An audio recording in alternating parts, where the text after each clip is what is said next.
안녕하십니까. 생생매거진 오늘 박은정입니다. 국가보훈부가 78주년 광복절을 맞아서 100명을 독립유공자로 포상한다고 밝혔습니다. 다수의 독립운동가를 배출한 충남 공주에 있는 영명학교를 세운 미국인과 독립운동을 한 간호사 30명 등이 포함되는데요.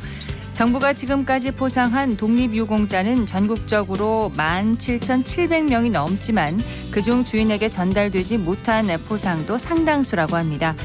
독립유공자 본인이나 후손을 찾지 못했기 때문인데요. 대구 경북에서만 332명의 정부 포상이 수장고에 잠들어 있다고 합니다. 국가보훈부가 올해 전담팀을 신설하고 독립유공자 후손 찾기에 적극 나서고 있는데요. 한 분의 후손이라도 더 찾아서 감사와 존경의 마음이 담긴 훈장을 전달할 수 있었으면 하는 바람입니다. 8월 15일 화요일 생생매거진 오늘입니다. 먼저 안동과 포항 울릉 연결해서 그곳의 소식과 날씨 듣겠습니다. 안동입니다. 오늘도 푹푹 찌는 듯한 더위가 이어지겠습니다. 현재 북부권 내륙 대부분 지역에 폭염주의보가 발효 중인데요. 낮에는 최고 안동 33도, 영주 31도까지 오르겠습니다. 자외선 지수도 매우 높은 수준 예상돼 야외 활동 시엔 자외선 차단제를 꼼꼼하게 발라주시고요. 다시 시작된 폭염에 몸과 마음이 지치기 쉽습니다. 건강 잘 챙겨주시길 바랍니다. 조금 전 오전 10시 도청 동락관에서 제78주년 광복절 경축식이 열렸습니다. 이철우 경북도지사와 배한철 경북도의회 의장, 이병철 광복회 경북회장 등 500명이 참석하면서 400명이 참석한 지난해보다 규모를 키웠는데요. 오늘 광복회장 기념사는 이병철 광복회 경북회장이 낭독했습니다. 이 회장은 독립유공자 이형규 지사의 손자로 이형규 지사는 영양군에서 태어나 항일 의병 활동에 앞장선 인물입니다. 한편 영주시도 영주시민회관에서 대한광복단 기념사업회 주관으로 광복절 기념식을 열었는데요.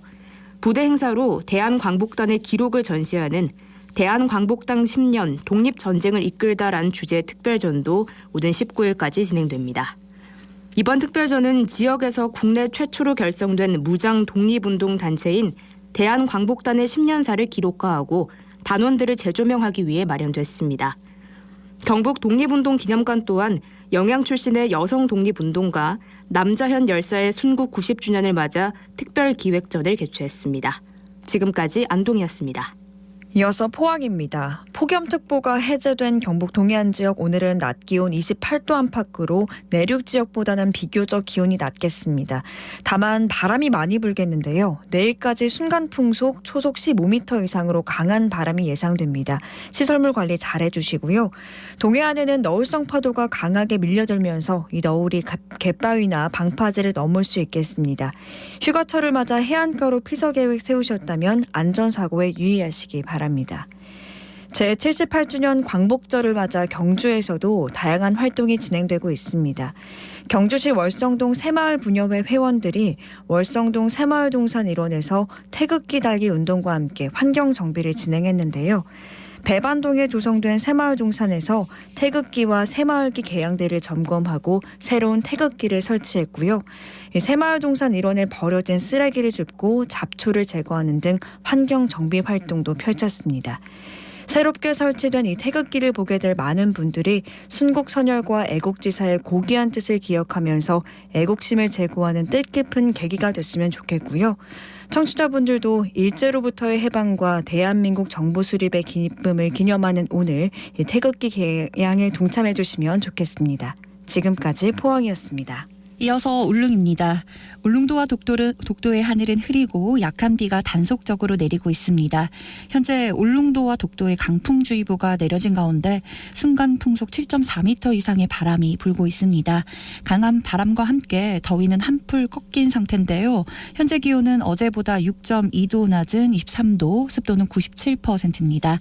동해 중부 안쪽 먼바다에는 풍랑주의보가 발효 중입니다. 북서에서 북풍에 초속 최대 16m의 바람이 불고 있는데요. 바다의 물결은 1.5에서 4m로 매우 높게 일고 있습니다. 내일까지 해상에 안개가 끼고 비가 내리며 강한 바람과 함께 너울성 높은 파도 계속해서 높게 일 것으로 전망됩니다. 해안가 안전사고에 특별히 유의하시기 바랍니다. 기상 악화로 인해 운항이 통제된 일부 여객선과 운항 시간이 변경된 여객선이 있습니다. 자세한 사항은 선사별로 확인하시기 바랍니다. 울릉군 새마을회가 제78주년 광복절을 맞이해 어제 태극기 나눔 및 탄소 중립 실천 캠페인을 실시했습니다. 이번 행사는 새마을회 정석도 회장을 비롯한 회원 20여 명이 참석한 가운데 태극기 500개를 주민들에게 나눠주며 태극기 달기 운동을 진행했는데요. 또한 쿨맵시 여름나기 및 온맵시 겨울나기를 홍보하며 기후변화에 대응하는 탄소 중립 실천 캠페인도 함께 추진했습니다.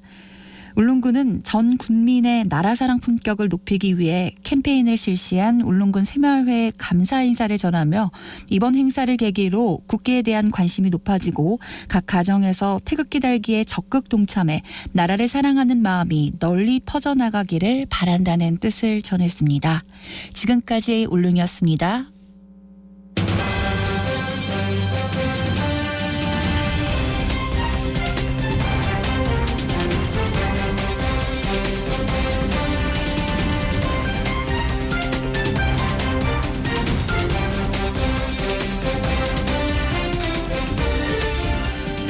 오늘은 조국의 광복을 위해 헌신한 분들을 기리는 광복절입니다. 특히 대구는 우리나라 독립운동사에서 중요한 역할을 했다고 합니다. 지역의 독립운동 역사를 재조명하는 특별기획전이 대구 근대역사관에서 열리고 있는데요. 신형석 대구문화예술진흥원 박물관 운영본부장과 함께 자세한 내용을 살펴보도록 하겠습니다. 본부장님 어서 오십시오. 예, 안녕하세요. 반갑습니다. 맞습니다.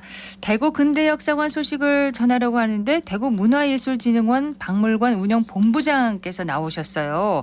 어떤 관계가 있는지 좀 소개부터 해주세요. 예, 잘 알다시피 대구시 문화예술기관이 작년 말에 통합하여 대구문화예술진흥원이 발족했습니다. 그렇습니다. 박물관 운영본부도 새로 생겼고요. 대구시 공립등록박물관인 대구근대역사관, 대구방자유기박물관, 대구향토역사관을 통합 관리하고 있는데요. 저는 작년 말에 초대 본부장으로 취임했고요. 네. 세계 박물관을 이제 설립 목적과 성격에 맞게 운영하고자 노력하고 있습니다. 세계 박물관을 지금 운영을 하고 계시는 거군요. 예. 그렇습니다. 네. 대구 근대역사관에서 지역의 독립운동사 돋보기 전시로 1910년대 대구를 중심으로 무장투쟁을 전개했던 광복회를 재조명하는 특별 기획전을 열고 있습니다. 지금 벌써 많은 분들이 다녀가셨다고요? 예, 그렇습니다. 대구에서 만나자 1910년대 광복을 꿈꾼 청년들 특별기획전이 지난 6월 9일 개막했는데 아마 오늘 관람객이 1만 명을 돌파할 것 같습니다. 네. 1만 번째 관람객에게는 기념품을 증정하는 이벤트를 할 예정인데 오늘 근대역사관으로 오시면 행운의 주인공이 될 수 있습니다. 아직 주인공이 탄생하지는 않았나 봅니다. 그렇습니다. 오늘 그렇군요. 나올 것 같습니다. 예, 대구에서 활동한 광복회 이야기를 담은 전시인데 광복회에 대해서 소개를 먼저 좀 해주세요. 예, 아마 학교에서는 대한광복회라고 배웠을 텐데요. 결성 당시 명칭은 광복회가 맞습니다. 광복회는 1910년대 무단 통치 시기 국권 회복과 독립을 꿈꾸던 청년들이 대구 달성원에 모여서 비밀 결사 조직을 만들었습니다. 네. 총사령에는 이제 고원 박상진 선생이 추대되었고요. 조선 8도에 지부를 설치하여 각 도의 지부장을 임명했습니다. 만주에도 김좌진 장군을 파견했는데 김좌진 장군은 광복회 제2대 부사령이었습니다. 네. 광복회 본부로는 박상진이 1912년 설립한 대구 상덕대 상해와 경주 집을 활용했습니다. 대구 근대역사관 오시면 자세한 내용을 이해할 수 있는데요. 광복회 결성 당시 대구 모습이 담긴 지도와 사진, 문서와 함께 그 박상진 사형 판결문, 또 대구 감옥 등 100점의 그 각종 역사 자료를 관람할 수 있습니다. 예. 특히 대구 상덕대 상해의 모습이 담긴 유일한 사진으로 1946년 민주중보 신문기사를 대구에서 처음 선보였습니다. 그렇군요. 매우 대담하고 또 격렬한 항인 투쟁을 전개했다고 하는데 이 광복회의 활동상을 좀 설명을 해주세요. 네, 박상진 선생을 비롯한 광복회원들은 독립운동을 위한 군자금을 모집하여 만주에서 군인을 양성하여 무력으로 일제와 싸워 독립을 이루겠다는 목표를 세웠습니다. 1914년 제1차 세계대전이 일어나면서 국제정세 변화 속에서 한국에 좋은 기회가 올 것으로 기대를 했습니다. 네. 군자금 모집은 다양한 방식으로 이루어졌는데 박상진 선생은 이미 1912년에 아주 대담하게 대구 경찰서 앞에 곡물상회인 상덕대 상회를 만들어 군자금을 모집하고 독립운동의 거점으로 활용했습니다. 그렇군요. 처음에는 회원들이 돈을 납부를 했는데 예. 자금이 부족하게 되어 전국의 자산가들을 파악하여 이들에게 군자금 납부를 요청하는 문서를 보냈습니다. 네. 실제 대구 도심의 부잣집에 들어가서 군자금을 요구하다 실패하기도 했는데 이것이 1916년 일어난 대구 권총 사건입니다. 1915년 12월에는 경주에서 세금을 운송하는 마차 속의 돈을 탈취를 했고요. 예. 운상 금강 현금 수송 마차를 공격한 사건도 있습니다. 회원들 간에는 은어도 사용을 했는데 은어요. 네네 광부 일명을 얻었다. 이것은 광복회원 일명을 입회시켰다는 뜻이고요. 또 금광 한 개소를 발견했다. 이것은 자금을 제공할 사람 일명을 확보했다는 의미였습니다. 자산가들 명단은 소금물로 작성하여 불에 쬐야만 글씨가 보이도록 비밀을 지키려고도 했습니다. 소금물로요. 그렇습니다. 그렇군요. 자, 이렇게 활동을 하다가 일제에 붙잡혀서 주요 인사들이 옥중에 순국하셨다고요? 네. 광복회가 자금 모집을 위해 보낸 서신을 받은 부호들은 경찰에 신고를 했고요. 또 광복회원은 친일 부호와 악질 친일 인사를 처단을 했는데 이런 것들이 그 조직을 드러나게 해서 그렇군요. 1918년 초에 박상진 총사령을 포함해서 한 60여 명의 청년들이 피체되었습니다. 많은 분들이 재판을 받았고 박상진과 최기중 경상도 지부장 또 김한종 중청도 지부장 등 6분이 사형 순국했고 네. 많은 분들이 옥고를 치렀습니다. 자, 이렇다면은 광복회 활동은 실패로 끝났다고 얘기를 할 수 있을까요? 네, 그렇습니까? 아닙니다. 여러 사람들의 피체와 순국으로 조국 광복을 꿈꾸던 광복회 활동이 비록 좌절된 것 같지만 후배들에 의해 그 꿈은 이어졌습니다. 네. 광복회 활동은 이후 한국 독립운동사에 많은 영향을 끼쳤는데 우리 민족의 힘이 1919년 3.1 만세운동과 1920년대 이후 의열투쟁으로 이어지게 하였습니다. 전국적 독립운동 조직을 만들기 어려웠던 1910년대에 대구를 중심으로 전국적 조직인 광복회가 결성되어 무장투쟁을 전개한 건 매우 의미 있는 일이라 할 수 있습니다. 그렇습니다. 또한 의병 계열과 계모운동 계열이 연합하여 광복회를 결성했는데 사실 서로 대립하던 그 보수와 진보 인사들이 광복이란 공통 목표 아래 연합하여 독립투쟁을 전개한 것은 역사적 의의가 크다고 할 수 있습니다. 그 중심에 바로 대구가 있었습니다. 자, 광복절을 전후해서 이제 광복회 특별기획전과 연계한 문화행사도 진행된다고요? 예, 지난 8월 11일에는 박상진 선생 순국일에 맞추어서 광복회 총사령 박상진 선생의 발자취를 따라가는 답사 행사를 진행했습니다. 네. 그날 저녁 7시에 광복회가 결성된 달성공원에서 출발하여 옛 서문시장터, 북구정터, 서문로의 상덕대상의 추정지, 또 대구 경찰서 자리, 또 옛 경북도청 자리, 또 재판을 받았던 대구 복심법원터, 또 순국하신 대구 감옥까지 걸어서 답사를 했습니다. 아주 의미 있는 그런 시간이었을 것 같습니다. 그 현장의 소리를 담아왔는데요. 함께 들어보시죠. 오늘이 바로 광복회 총사령 박상진 선생이 사형 순국한 날입니다. 광복회가 결성된 달성공원에서 출발을 하겠습니다. 우리가 있는 곳이 여기 지금 사형장이고 1923년부터 형무소란 이름을 갖게 됩니다. 우리 박상진 선생이 여기서 남긴 절명시 우리가 추념하는 의미로 한번 낭독을 해보면 좋을 것 같습니다. 이룬 일 하나 없이 저 세상 가려하니 청산이 조롱하고 녹수가 비웃는 거나 국토도 회복하지 못했으니 죽은들 무슨 면목이 있으리. 광복회 결성지였던 달성공원에서 시작을 해서 3.1운동 기념 표석이라든가 이 광복과 관련된 여러 가지 얘기들을 함께 들을 수 있어서 더 좋았고요. 마지막에 대구 감옥터까지 와서 절명시를 낭독을 하고 이런 것들이 참 저는 감명 깊었습니다. 대구에도 독립운동 관련 발자취를 많이 찾아볼 수 있는데 우리가 광복절을 맞이해서 일반 시민에게도 홍보가 좀 더 됐으면 좋겠다라는 생각을 많이 해봅니다. 권현준이라고 합니다.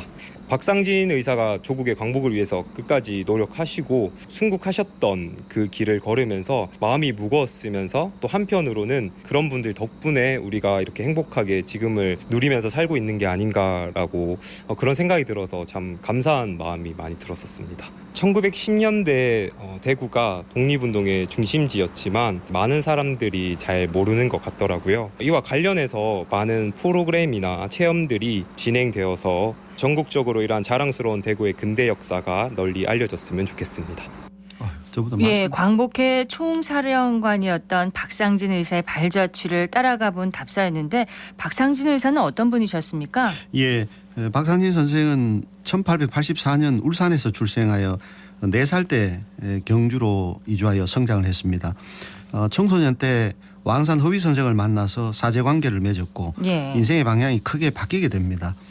서울 양정의숙 법률학과를 졸업하고 판사시험에 합격하여 평안남도 재판소에 발령을 받았지만 1910년 경술 국치를 앞두고 부임하지 않고 독립운동의 길을 걸었습니다. 그렇군요. 36년 6개월이라는 짧은 생을 사셨는데 영남의 명문가 출신으로 큰 부자였지만 조국 광복을 위해 전 재산을 바쳤습니다. 네. 결국 일제에 붙잡혀 1921년 8월 11일 대구 감옥에서 생을 마감하셨습니다. 예, 이런 분들에 대한 꾸준한 관심과 좀 연구가 필요해 보입니다. 네, 며칠 전 뉴스에는 박상진 선생의 공주 지방법원 1심 판결문과 박상진의 친아버지 박시규 선생이 일본 내각의 아들의 구명운동을 펼쳤던 내용 등 새로운 자료가 발견되었다는 소식이 있었습니다. 네. 앞으로도 새로운 자료가 계속 발굴되어야 할 것이고 이를 통해 관련 연구가 한층 더 심화되어야 하는데요. 아울러 시민들의 관심도 더 필요한데 이번 기회에 시민들께서 대구를 중심으로 일어났던 광복회 활동과 그 의미에 대해 더 많은 관심을 가져보시면 좋을 것 같습니다. 예, 오늘 말씀 고맙습니다. 예, 지금까지 감사합니다. 예, 신형석 대구문화예술진흥원 박물관 운영본부장이었습니다.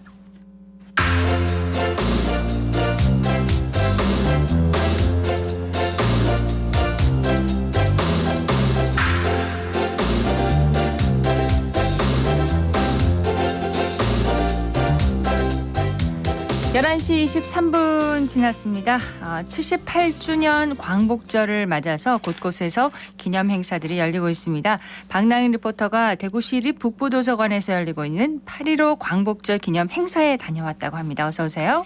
네, 대구시 북부도서관은 8월 한 달간 광복절을 주제로 다양한 프로그램을 진행 중인데요. 선착순으로 제공하는 기념품이 행사 첫날 소진될 정도로 많은 관심을 받고 있습니다. 네. 제가 방문한 날에는 초등학생을 위한 특강이 열리고 있었는데요. 현장의 소리와 함께 참가자의 이야기 들어봅니다.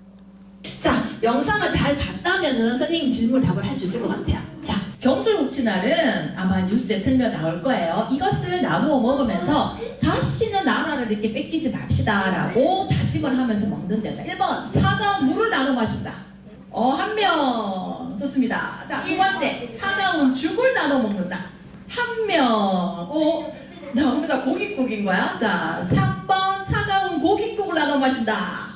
자, 손 내려보세요. 자, 선생님 한번 기회를 줄게요. 바꿀 수 있는 기회를 줍니다.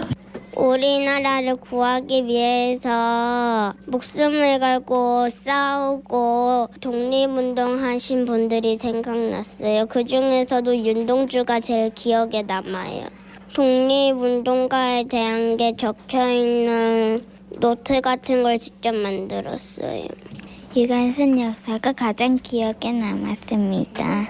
오늘 책 만들고 해서 너무 재미있었어요. 다음에도 또 오고 싶어요. 오늘 독립운동과 광복절에 대해서 배웠습니다. 원래 도서관 프로그램 많이 오는데 진짜 재밌었습니다. 아유, 어린 학생들이네요. 네, 맞습니다. 네, 초등학교 저학년 학생들인가 봅니다. 예, 이 강의는 광복절뿐만 아니라 우리의 역사와 또 독립운동가에 대해서도 배워볼 수 있는 그런 기회가 됐겠어요. 네, 강의는 광복절의 역사적 배경과 독립을 위해 다양한 방식으로 노력했던 독립운동가에 대해 설명했는데요. 생소하게 느껴질 수 있는 여성 독립운동가에 대해서도 배울 수 있어 유익한 시간이 됐습니다. 또 부가트와 캘리그라피로 당일 배운 내용을 책으로 제작하며 색다른 체험을 할 수 있었는데요. 김옥경 강사에게 자세한 이야기 들어봤습니다. 역사와 인문학 수업을 하고 있는 김옥경입니다. 2023년이 광복 78주년을 맞이합니다. 그래서 북부도서관에서 이 광복의 의미와 그리고 광복을 이루기까지 노력하셨던 독립운동가의 노력에 대한 프로그램을 준비했습니다. 네, 8.15 광복은 이제 알고 있는 친구들이 거의 100%였었고요. 그런데 이제 일제강점기가 어떻게 이루어지게 되었는지 또 언제 나라를 뺏겼는지에 대한 경술국치와 관련된 내용들 잘 몰라서 제가 오늘 8월 29일이 경술국치였었고 그날은 차가운 죽을 먹는다라는 이야기를 하니까 굉장히 재미있어 했었습니다. 보통 독립운동가라고 하면 남성 중심이 많았었고요. 또 여성 독립운동가라고 하면 유관순 정도밖에 잘 모르는 경우가 많았었어요. 그래서 잘 알려지지 않은 여성 독립운동가들에 대한 한번 조명을 해보고 싶었었고요. 또 독립운동이라는 것이 무력으로 하는 것뿐만이 아니라 다른 부분에서 하는 독립운동도 많이 있습니다. 그래서 오늘 같은 김구라든가 또 윤동조 같은 다른 쪽의 독립운동가들의 모습도 한번 재조명해보고 싶었습니다. 본인들이 알고 있는 역사적인 지식이라든가 또 관련 내용들을 서로 말하고 싶어서 좀 현장 분위기 굉장히 화기애애했었고요. 또 관련된 내용들을 정리하면서 또 서로 이야기하는 모습 보니까 이런 수업들이 좀 많아서 아이들한테 역사적인 호기심을 좀 많이 자극시켜줄 수 있었으면 좋겠습니다. 학생들이 강의를 잘 듣던가요? 네, 광복절에 대해서 잘 알지 못했던 학생들도 2시간가량 진행되던 강의에 열심히 참여하는 모습이었습니다. 그렇군요. 이런 광복절 기념행사가 선열들의 숭고한 나라 사랑 정신을 생각해 볼 수 있는 그런 기회가 되겠죠? 네, 그렇습니다. 학생들은 직접 만든 책을 통해 계속해서 광복의 의미를 떠올릴 것 같았는데요. 또 이번 행사는 우리 지역의 역사 공간인 동시에 국내 유일 독립유공자 전용 국립묘지인 국립시남선열공원에 대해서도 알릴 수 있는 기회가 됐습니다. 자세한 내용은 서지은 주무관에게 들어봤습니다. 대구 북부도서관 독서문화실에서 근무하고 있는 서지은 주무관입니다.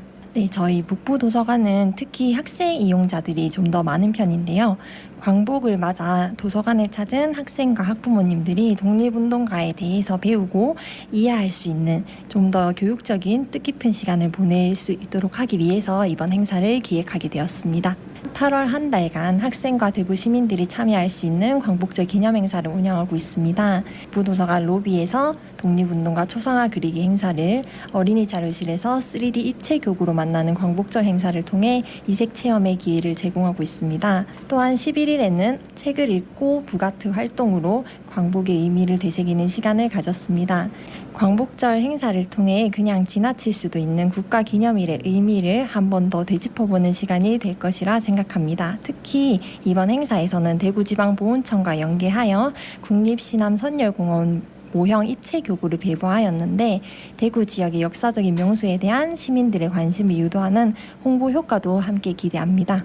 북부도서관은 3.1절, 현충일, 광복절 등 국가보훈기념일마다 이를 기리는 특별 행사를 운영하고 있습니다. 일상에서 독립, 호국, 민주의 역사를 직접 체험할 수 있는 독서문화 행사를 다양하게 운영하여 시민들이 보다 가까이서 보훈을 경험할 수 있도록 힘쓰겠습니다. 이런 행사는 계속되나요? 네, 오늘 소개했던 특강 외에도 현재 매주 수요일마다 시청각실에서 광복을 소재로 한 영화를 상영하고 있는데요. 자세한 내용은 북부도서관으로 문의하시면 됩니다. 이번 행사 참여를 통해 오늘 광복절의 의미를 다시 되새기는 기회가 되길 바랍니다. 네, 대구 북부도서관이 8월 한 달 동안 다채로운 광복절 기념 행사를 마련했다는 소식 들었습니다. 박나영 리포터 소식 잘 들었습니다. 네, 고맙습니다.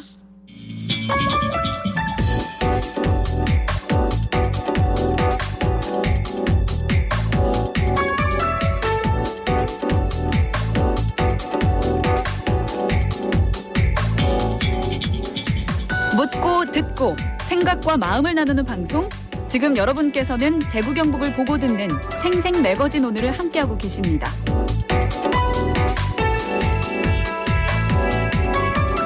네, 광복절에 함께하는 생생 매거진 오늘 듣고 계십니다. 11시 30분 지났습니다. 기자의 눈으로 지역의 현안과 이슈를 들여다봅니다. 매일신문의 최원영 기자와 함께합니다. 어서 오세요. 네, 안녕하세요. 자, 오늘 최 기자가 주목한 이슈는 뭔가요? 예, 지난 3월이었습니다. 대구에서 10대 응급 환자가 구급차에 실려서 병원 4곳을 전전하다 숨진 이른바 응급실 뺑뺑이 사건이 발생해서 전국적인 이슈로 떠올랐습니다. 네. 이 사건 이후에 응급의료 체계를 점검해야 한다는 목소리가 거세졌고요. 대구시가 5개월 만에 대구 책임형 응급의료 대책을 들고 나왔습니다. 정말 안타까운 일이었는데 대책은 어떻게 마련이 됐습니까? 예, 이번 응급의료 대책은요. 이송에서 진료까지 응급의료 체계 전 과정을 포괄해서 현장 이송 단계, 병원 단계, 전문 분야 대응 단계, 응급의료 기반 이렇게 4개 영역별로 구체화를 했습니다. 네, 응급 상황임을 고려하면 아무래도 핵심이 현장 이송 단계가 되겠죠? 맞습니다. 이번 대책의 핵심인 이 현장 이송 단계에서는요. 응급 환자 상황에 따른 이송 수용 지침이라는 걸 만들어 바로 적용하기로 했는데요. 이 이송 수용 지침은 이제 지역 6개 곤역 지역 응급센터가 준수를 합의를 했고요. 13개 응급의료기관도 동의하고 서명을 했습니다. 이에 따라서 초응급 중증 환자의 경우에는 이 구급상황관리센터가 이 병원 수용 가능 여부 확인을 하지 않고 바로 이송병원을 선정해서 통보를 한 뒤에 네. 즉시 이송하면 응급의료기관은 환자를 반드시 수용하도록 했습니다. 네, 초응급 중증 환자의 경우는 그렇고 네. 초응급 환자가 아닌 경우는 그럼 어떻게 되나요? 네, 중증 응급 환자의 경우에는 다중이송 전원 협진망이라는 거를 가동하기로 했는데요. 네. 이 다중이송 전원 협진망이란 구급상황관리센터에서 최대 2개 응급의료센터를 문의를 먼저 하고 이 2개 센터 모두 수용이 곤란하다고 하면 이 지역 6개 응급의료센터로 다시 환자 증상을 동시에 전송하는 그런 시스템입니다. 네. 예, 협진망을 가동하고 이 병원 수용 가능하다라는 응답이 없으면 이 구급상황관리센터에서 치료 이력이나 뭐 이송 거리나 병상 상황 등의 기준에 따라서 직권으로 이제 이송 병원을 선정 통보하게 되고요. 이렇게 이제 선정된 병원은 환자를 반드시 수용을 해야 됩니다. 네.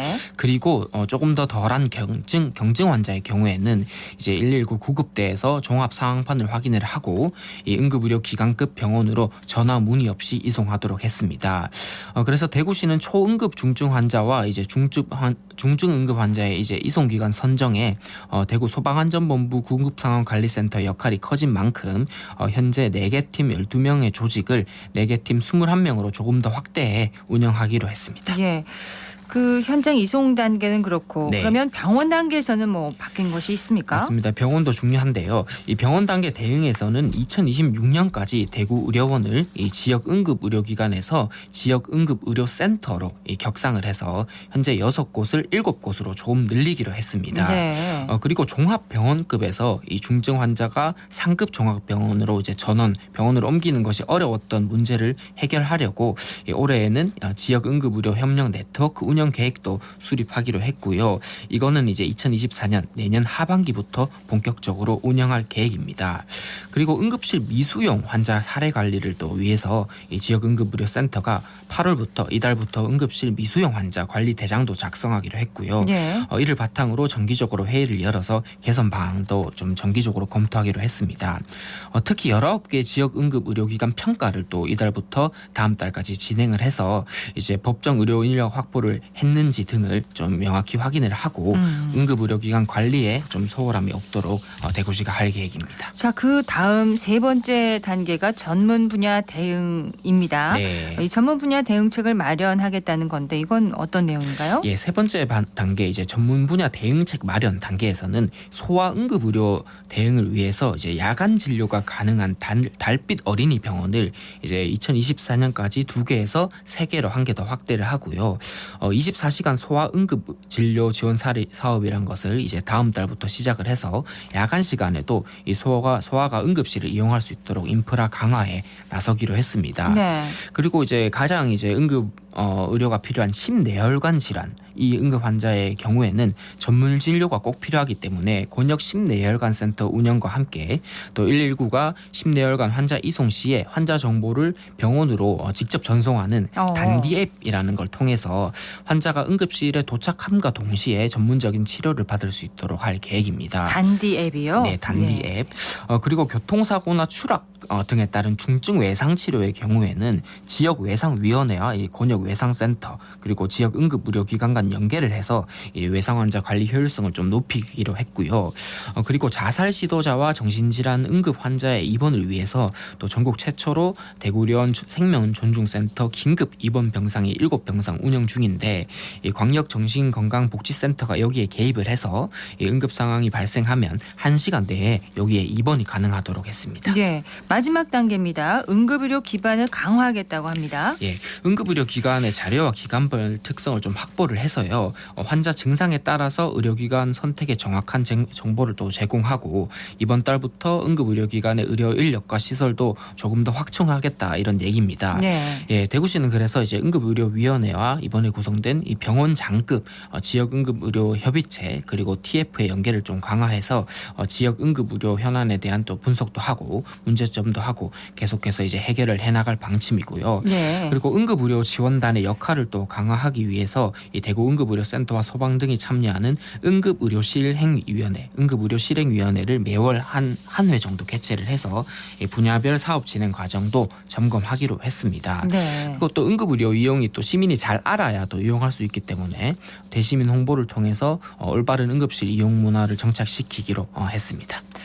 자, 지금까지 이제 설명을 해주신 것은 대구시가 네. 대구 책임형 응급의료 대책 이렇게 네. 4개 영역별로 나눠서 이렇게 대책을 세운 것을 설명을 해주셨잖아요. 그렇습니다. 네. 그런데 지역의 의료단체들은 이 책임형 응급의료 대책으로는 응급실 네. 과밀화를 해소할 수 없다며 네네. 근본적인 대책 수립을 요구하고 나섰어요. 맞습니다. 이 대구 경북 보건복지단체 연대회의라는 곳에서 이제 성명을 냈는데요.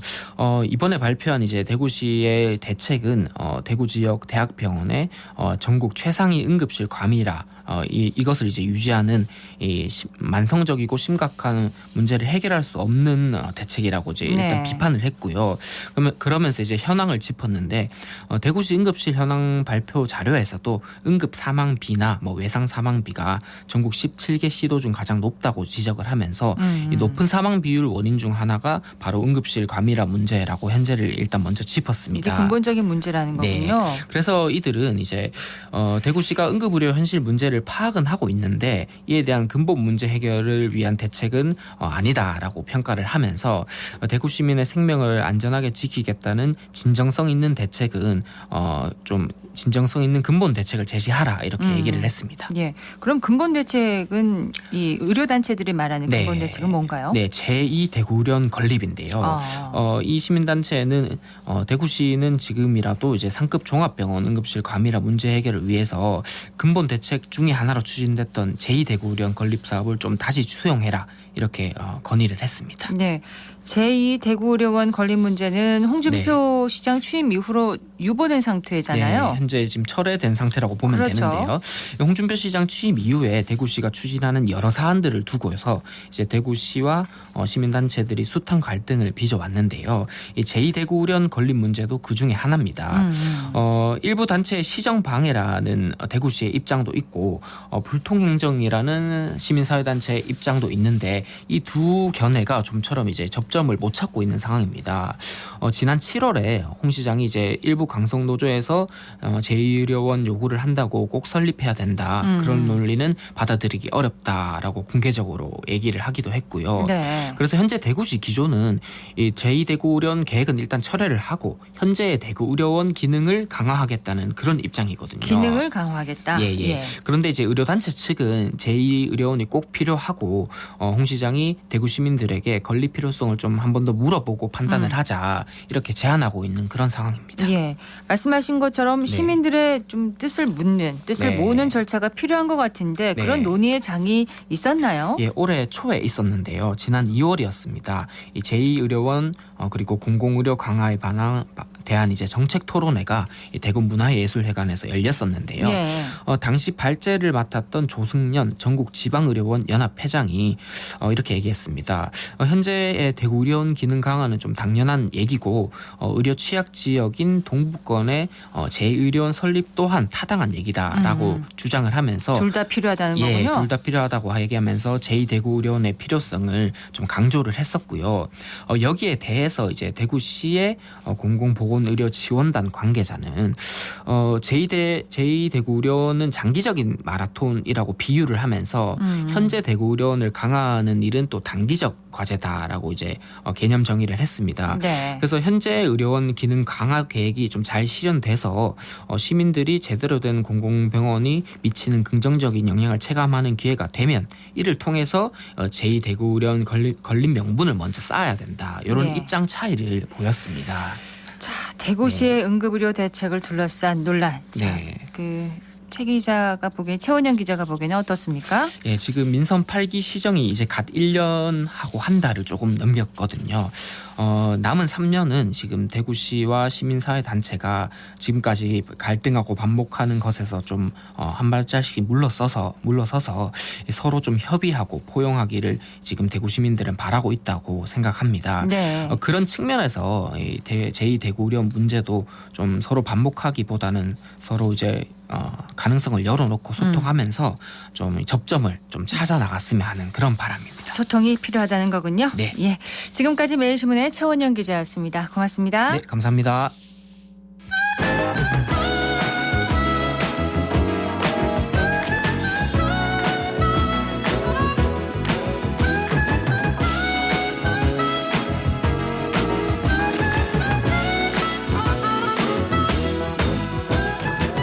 (11시 41분입니다) 대구의 미분양 주택 감소가 이어지고 있고 주택 매매 거래량도 회복하고 있다고 합니다. 오늘 어쨌든 경제에서는 대구 부동산 시장에 대해서 한번 알아보도록 하겠습니다. 대구 한의대학교 통상경제학부 송원백 겸임교수 나오셨습니다. 어서 오십시오. 네, 안녕하세요. 최근 주택 통계를 보면은 미분양 주택이 많이 감소하고 있다고 하는데 우리 지역은 상황이 어떻습니까? 네, 우리 지역도 많이 감소하고 있는데요. 이 미분양 아파트는 6월 말 기준 전국에 66,380호로 이제 집계되었는데요.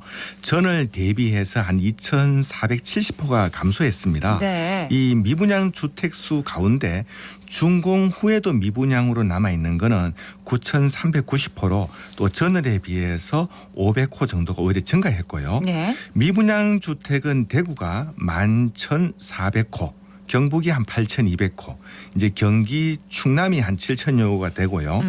그런데 서울의 미분양 주택은 1,180호입니다. 네. 대구에 한 10분의 1 정도밖에 안 되죠. 그다음에 인천이 2,150호. 이 경기도를 포함해서 수도권의 전체 미분양은 1,500호지만 지방의 미분양이 55,800호로 지방의 미분양이 많이 쌓여 있습니다. 그러네요. 특히 대구 경북의 미분양이 전국에서 가장 많은 30%를 차지하고 있습니다.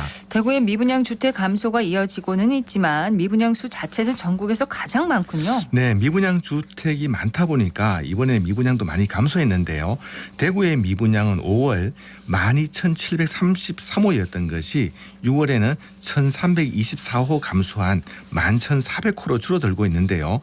전국 미분양 주택이 2,470호 감소한 가운데 대구 미분양 감소가 전국의 53%를 차지하고 있었습니다. 네, 대구의 미분양 주택 감소가 전월에 비해서 이렇게 큰 폭으로 감소한 어떤 특별한 배경이 있습니까? 네, 저희도 갑작스럽게 이렇게 감소한 미분양 주택에 대해서 다소 놀라웠는데요. 예. 그러나 이제 내용을 짚어보니까 미분양으로 인해서 건설업체와 사업자의 자발적인 분양 승인 취소가 있었습니다.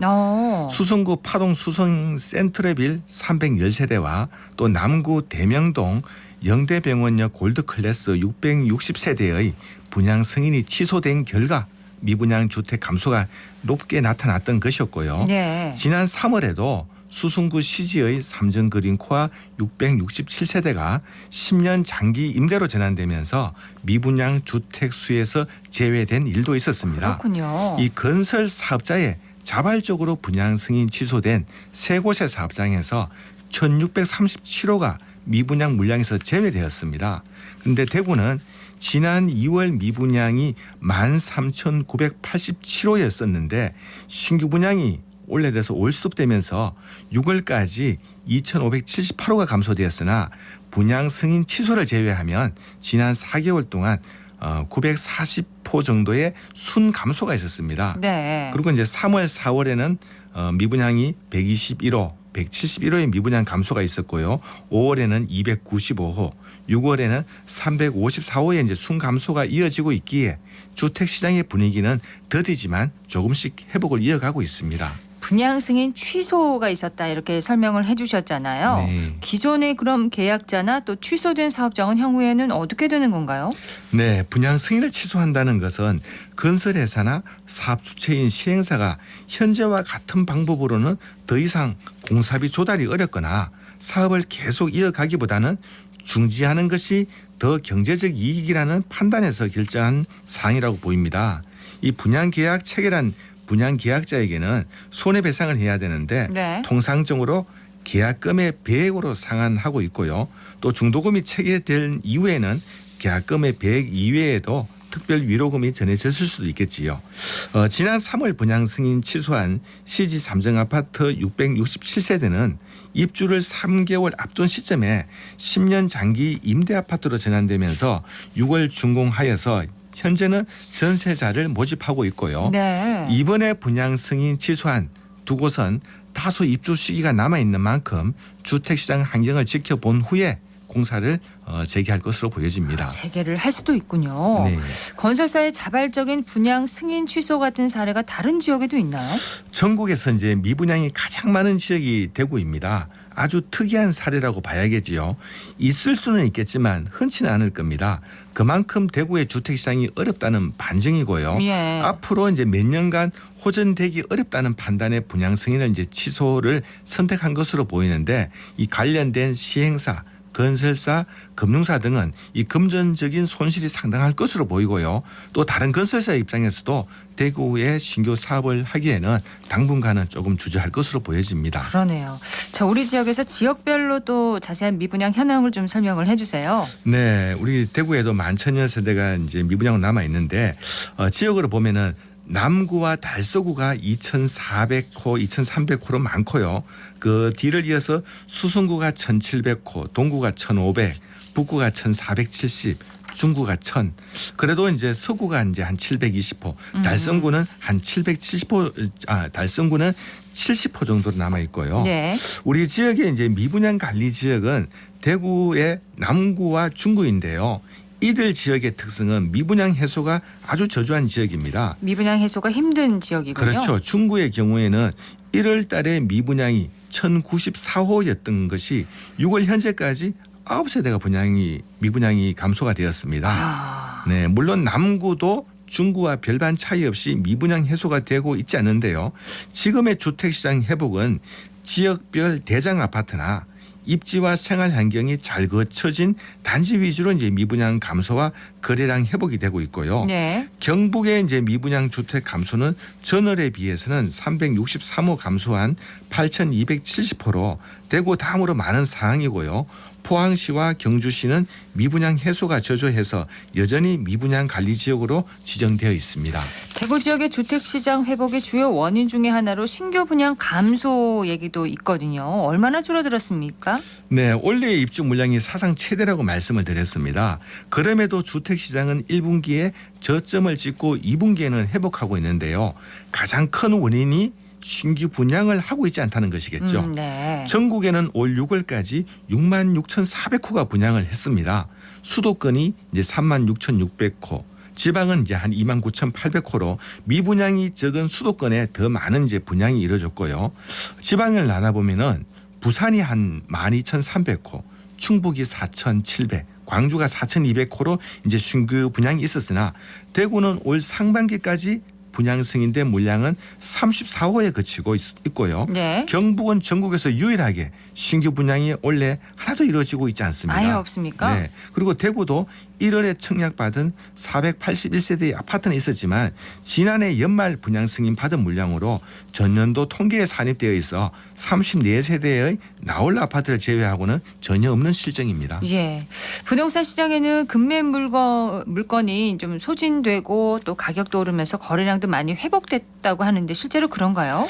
네, 금리가 상승하던 불안한 1월 말에 이 특례 보금자리 대출이 이제 출시되었고 고정금리의 시중금리보다도 조금 저렴한 대출 상품으로 이 금리 공포에서 벗어날 수 있는 기회가 됐습니다. 예. 이 실수요자 위주로 이제 거래가 이어지고 금매 소진과 함께 가격 하락을 멈추고 이제는 이제 소폭 상승하는 상황까지 되었는데요.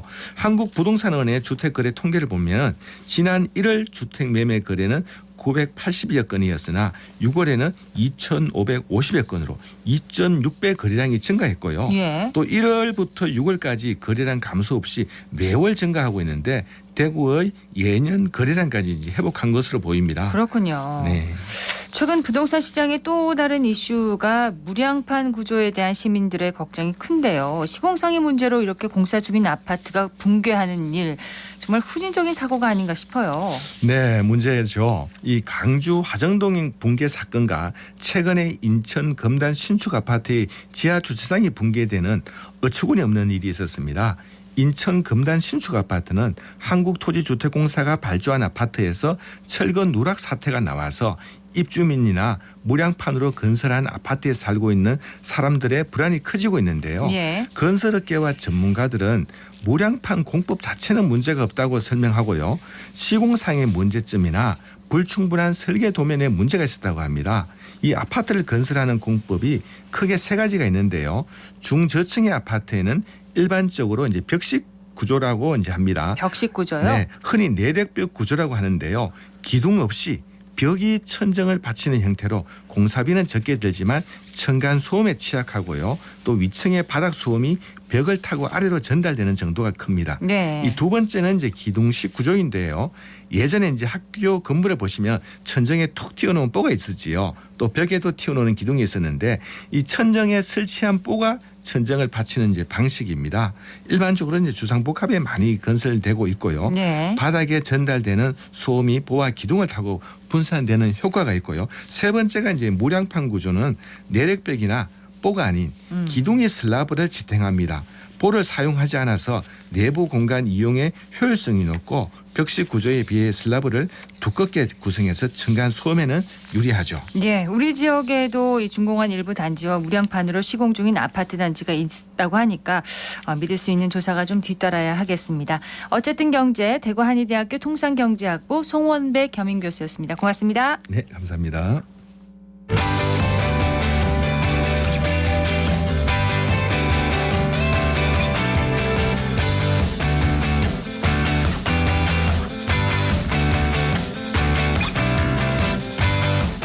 정보 클립.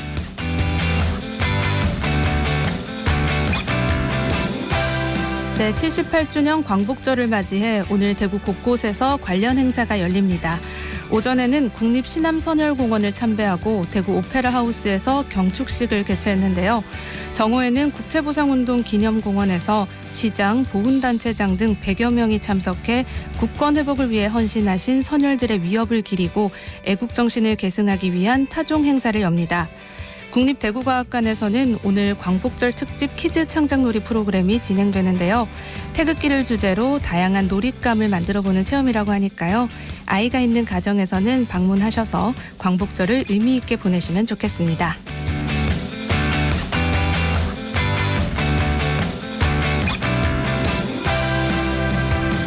우리나라의 국기인 태극기는 흰색 바탕에 가운데 태극 문양이 있고 내 모서리에는 건곤감리, 사괴가 있는데요. 태극기에 어떤 의미가 담겨 있는지 아시나요? 태극기의 흰색 바탕은 밝음과 순수 그리고 평화를 사랑하는 우리의 민족성을 나타내고요. 가운데의 태극 문양은 파랑은 빨강은 양을 뜻해 음양의 조화를 상징합니다. 또 사괴는 음과 양이 서로 변화하고 발전하는 모습을 구체적으로 나타낸 것으로 건은 하늘, 고는 땅, 감은 물, 이는 불을 상징하죠. 태극기 다는 법도 중요한데요. 광복절과 같은 국경일과 기념일에는 기봉과 깃면의 사이를 떼지 않고 태극기를 달아야 하고요. 집 밖에서 봤을 때 대문의 중앙이나 왼쪽에 개양해야 합니다.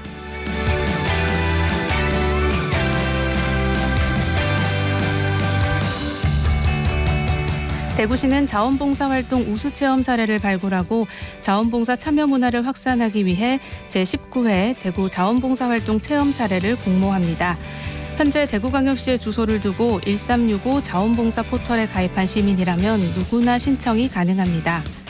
타시도 주민도 대구시 소재 학교에 재학 중이거나 직장에 재직 중인 자 또는 대구 지역 자원봉사센터 등록자라면 참가할 수 있습니다.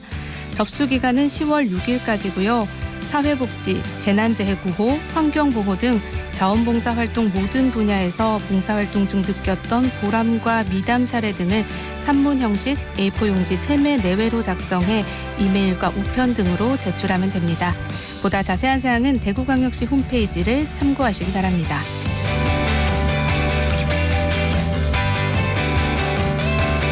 대구행복진흥원은 오는 31일까지 블록체인 기반 청년 창업학교 1기 교육생을 모집합니다. 대구시 블록체인 기반 생태계 활성화를 위해 마련된 이번 교육은 9월 1일부터 12월 31일까지 4개월간 진행되며 청년이면 누구나 팀 단위 또는 개인별 신청이 가능합니다.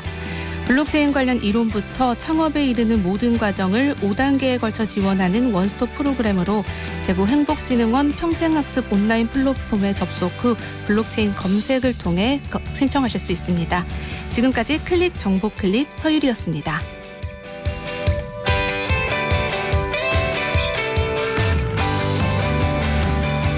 앞서 살펴봤듯이 대구는 항일운동의 중심으로 꼽힙니다. 시민단체를 중심으로 수년 전부터 대구의 독립운동 기념관을 건립해야 한다는 요구가 나오고 있는데요.